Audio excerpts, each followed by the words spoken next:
Ding! So this is an introduction to Blender or 3D modeling in Blender. So this is version 3.6, and so anything from this version upwards will kind of like be the same then, if that makes sense. I apologize in advance if this is a little bit long, this video, but I just kind of want to show you how Blender is laid out, what you can use it for, and what these bits and pieces are on there. So when you open up Blender and you click on General, you get given a default cube like this here. So on the right hand side, top right hand side, I never know what this thing is called, but you can drag this about to actually have a look at that 3D model from different angles. You can zoom in, you can zoom out by pressing Control plus and Control minus, and you've also got different viewports. So that's the wireframe. That's the standard one which we were looking at when we first came in. This is the one which shows you colors when you do eventually add colors and materials to your model. And this one here at the very end is what it looks like with like shadows and lighting and so on. And if I just zoom out a little bit, you'll notice that there is this, which is the camera. And you can see across here, look, we've got a cube, we've got the camera. And if I click on this icon here, it shows us what the camera looks like. And we can move the camera around, adjust it, etc., etc. And we've also got a light. So that's the light which is generating this kind of shadow here. So there's the light setting on there. So basically, this is your hierarchy, really, in terms of what you've actually got on your scene. So like I said, if I zoom in, we are currently in object mode. And object mode, you've got these tools on the left-hand side. So you can move things around. If I just click on our cube and I click on move, you get presented with this. You can move it up, down, left, right, back and forth. Or you can click on these little squares and kind of freehand move it on a particular axis. So you'll notice where you've got this red line, the green line, and kind of a blue line here.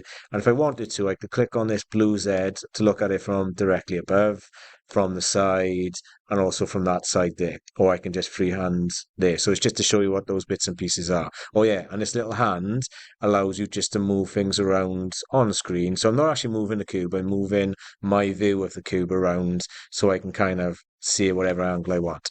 So I can move it. I can also rotate them. So I can click on these lines and rotate it in whatever angle I want. And you'll notice down on the left-hand side, and it was the same when I clicked on move, if I click on rotate, I can actually be quite accurate in terms of what angle I want it to be. So if I click on type in 45, it's now rotated by 45 degrees. And then I can mess around with the axes, bits and pieces here. But a lot of the time, you kind of freehand things. Now, I'm going to Control Z to put that back to what it originally was. There is also the option for scaling. So I can scale this way, I can scale that way, or I could just click on these and scale on two axes then. And that's kind of a nice tool if you want to be resizing things and so on. Right. And like I said, we're a bit limited on here in terms of we're on the object mode. And we are going to look at the edit mode in a moment, but I think I've got to kind of mention what's going on across here. So there's all these different icons, some of them for adding materials like colors and so on to your 3D model. Basically, we will look at these at some point, but it's just to make you aware of these. And you can see that like location wise is telling us where we're currently at. So if I wanted to be right bang back in the middle, I can put it back to 0 like so, and the same for rotation. So just to make you aware of that. So there's our cube. We can do some things with it as it is. But if I go to edit mode, you'll notice down on the left-hand side, there are loads more tools which have appeared. Now on yours, it might actually show all on one, but I've got to scroll up and down here, which is a bit frustrating. And you'll notice this looks a little bit different as well. And you've got these other bits and pieces which have now appeared here. So these are the vertices. So that allows us to actually click on these dots basically and be able to manipulate those if I wish. These are the edges. So the edges are basically the lines in between the vertices. And that then is the faces. So it allows us to click on these faces individually. So if I zoom in so you can see a little bit better. Now, if I've got that face selected and then I click on the edges, it will highlight all the edges which are associated with that face. And the same for the vertices, it will be the dots which are on there as well. So it's just sometimes a bit of an easier way of kind of selecting them. And using this tool here, the select box, I could potentially click on this one here, hold down shift and click on another one. And then you can see I've got different vertices and different areas selected to do things with. Now, anyway, back to, I'm actually going to click on the faces for this bit. So we've got move, we've got rotate, we've got scale, and that's the free transform one, which you can play around with yourself. It basically does all those things in one. But say, for example, I wanted to move this face. I can do that now on the edit mode. Couldn't do that on object mode, it moves the entire thing, but I can move specific things. So again, if I want to click back on the edges, I could move this edge out, and you can see it starts to manipulate the shape a little bit. So I'm just going to Control Z it back to what it originally was. I can do the same for rotating. So I can rotate the faces, the vertices, the edges as well. And if I wanted to, I could scale them up, scale them down, and so on as well. Okay, so I've just scaled that to look like that. Okay, and you can do that on multiple faces, multiple vertices, multiple edges, but that's what one of the good things about the edit modes. Now we're going to start looking at these tools down here. So we've got something called Extrude Region. And what that does, because I've got this face selected, it allows me to actually pull that out. So it's like the move tool, but the move tool, you notice, as I was pulling it out, it was kind of trying to keep this in proportion of some sort. But the extrude region tool, and I've let it go at the moment, I can pull things out various different times, different amount of times I want to. And again, I can mess around on this if I want to as well, but I'm just going to minimize that because it's kind of getting in the way, and I just want to zoom out slightly as well. Now, the nice thing about that is this face, now I've extruded out a certain amount of times. If I wanted to move there, I can then move it up like so, and I can mess around with that as well. So I'm not actually showing you anything in particular. I'm just showing you the tools. And the next one down, oh, well, actually, let me show you the rest of Extrude Region. Because if I hold down on there, you'll notice these other ones. So we're currently on Extrude Region. Extrude to cursor allows you to be kind of a bit more freehand with this. So if I just click here, it then extrudes to that area. And then if I click a little bit there as well, it starts to go a little bit crazy if you're not accurate with it. But you can kind of randomly generate shapes by doing extrude the cursor. So I'm just going to undo that back to where we just were. And the next tool down is, and in fact, I'm going to put that back there because I'm kind of accidentally making something as I'm going along here. But the next tool down after Extrude Region, and I'm going to put that back to Extrude Regions because I'll end up clicking on again by accident after, is Inset Faces. So that face I've got selected, if I grab this yellow circle and bring it in, I can make that face smaller. And with that face then, if I wanted to, and I can extrude it back, so it actually starting to look a little bit like a TV screen or an old monitor, that type of thing. But the next tool down on the list again is Bevel. So I'm going to click on this face, and I'm going to click on Bevel, and I'm just going to drag that like so, and you can see that it makes it beveled, so basically it makes these angles. And down here then, where we've got our menu, currently the segments are set at 1, but if I wanted that to be a nice, smooth, rounded shape, I can just increase the segments like so. And if I click away from there, now it does look a little bit kind of not tricky to see like this, but you kind of don't get the full appreciation of the shape because it's got all the lines for the edges, the vertices, the faces. So now and again, I go back to the object mode to kind of see what it looks like in that view. And that looks quite nice, actually, the smoothness on the back of that. A little bit pixelated, but you kind of get the idea. So anyway, let's go back to edit mode and just want to see what else is on here. Oh, in fact, these bits here, which we're going to come on to in a moment, loop cuts, knife tool, and so on, I'm going to need to add another shape. Now, if you are going to add another shape, and there's the add option up here, which you can do within edit mode, I suggest that you actually do it in object mode. Because when you add something in edit mode, it actually becomes part of the cube, which is a bit weird. But in object mode, if I go to add look, and there's all these different things you can add, like cameras, lights, never used speakers before, armatures, which we'll come to at some stage, and meshes. Say, for example, I wanted to add a cylinder, it then actually gets added as a separate layer then, if that makes sense. One of the frustrating things is, though, it does add it right in the middle, which is kind of makes sense for it to do, but I can't see it because I've got my square cube monitor going on. So I'm just going to hide my cube, and then you can see my cylinder, and I'll zoom in on it a little bit. Now, because I pressed add and I haven't clicked on anything else, I've got this add cylinder bit on here. See these lines going up and down here. So it's not a very smooth cylinder, so it doesn't look like a drinks can of some sort. I can increase these vertices by either typing something in or pressing the left or the right arrow. I always like to do multiples, so I'm going to do 120. No, in fact, I'm going to do 256. And that becomes, I don't know why that came back on the screen in the cube, because I'll hide it back on it, but you can see now that looks a lot smoother as I'm looking at it there.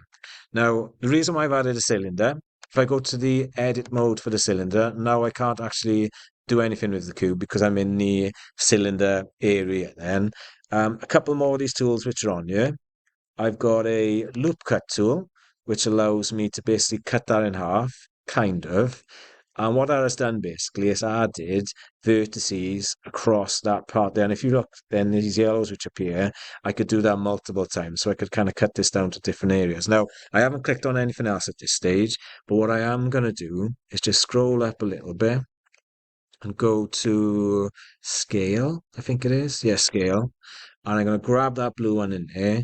And you can see then I can actually bring something in like so. So I'm going to go back to our loop cuts. I'm going to come down a little bit lower. But this time, I'm actually going to move it down. And you can see it's kind of helping me out there, isn't it, in terms of what it's doing. And I'm, again, going to use the scale tool.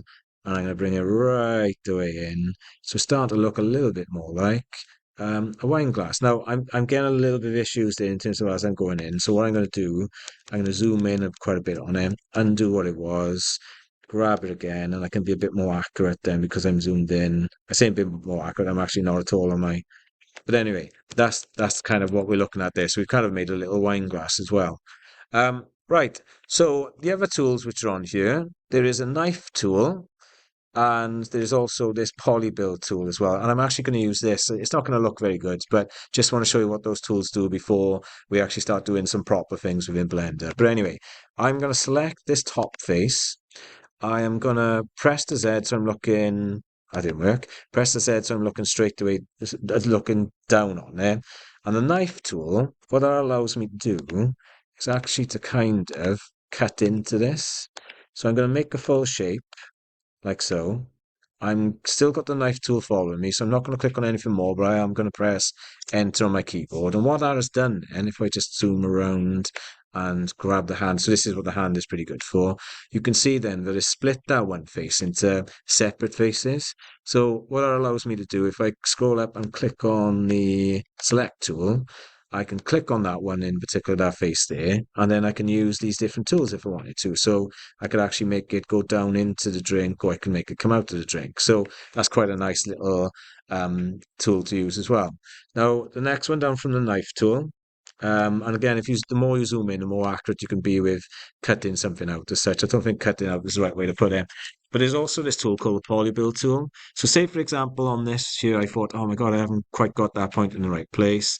I can actually click on it. And as long as I'm looking straight to it down on top of it, I can manipulate that to be the shape I wanted it to be because I wasn't quite accurate first time round. If I wasn't looking straight down on this, if I grab this point and I dragged it to be up there, what you'll find is as you free, you notice where it kind of starts to pull it up. That's why you've got to be looking at it from completely at a parallel to that face there. Now there is one other thing I want to do actually. I'm going to hide my cylinder. I'm going to go back to this bit here and I'm going to zoom out and I'm going to add another cube. So, where is he? Oh, it's because I'm in edit mode. That's why, idiot. Right, so if I undo it, so it's been added to it, and obviously because it was hidden, you couldn't see it. So let's go back to object mode. Let's go to add, and let's add a cube, and there's the cube. So now I've got two cubes, so I can rename these if I wanted to. And all I wanted to do is basically show you that within edit mode, you can right click on things and hang on, let's click all that again. So if we press A to highlight everything, oh yeah, that's what I want to show you.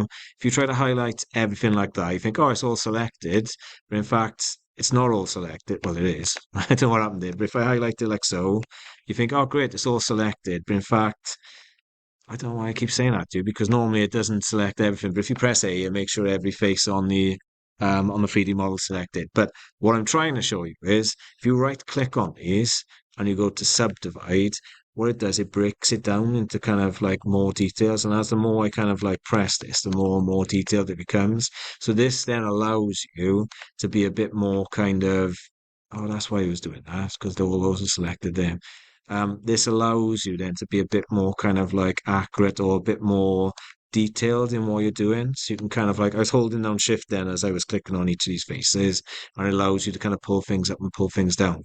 But anyway, that's the basics of Blender. So it's the tools which are in the edit modes, the edit and object mode, how to kind of look around, what these bits and pieces do here, the hierarchy, how to add things as well, and a little bit about this on the side. But what we'll do in our next few videos, we'll talk about how to actually make something rather than just whatever that monstrosity is on the screen.